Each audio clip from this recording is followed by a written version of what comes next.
So I spent this morning getting my GE Color Effects holiday lighting strands to be controlled through my MacBook Pro.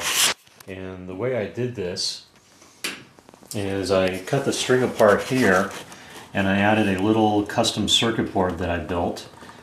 This board receives basically the GE Color Effects protocol, but it receives it as an RS-422 level signal.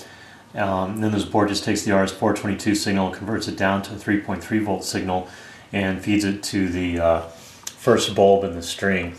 Even though the stock controller works with 5 volts or has a 5 volt data line, 3.3 volts coming from this little driver board I built seems to work just fine. Not a whole lot to the driver board.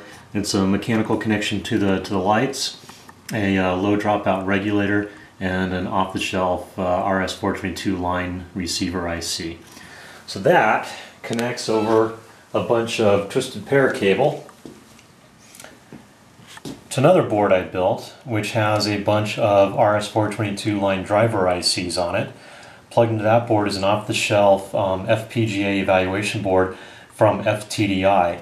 This FPGA board, it's on the right in the picture, consists of an FTDI USB receiver IC and an Altera Cyclone 2 FPGA.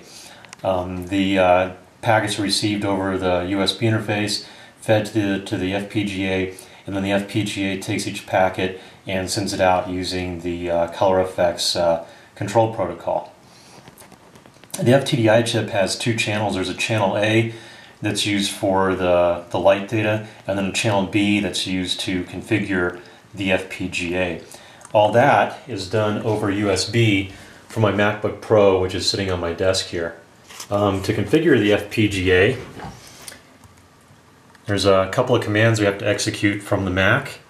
The first one is to configure it, and we just execute that, and about 14-15 seconds later the FPGA will be configured.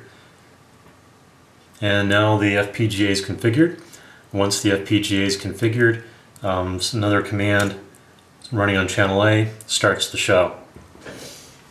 And everything is running again.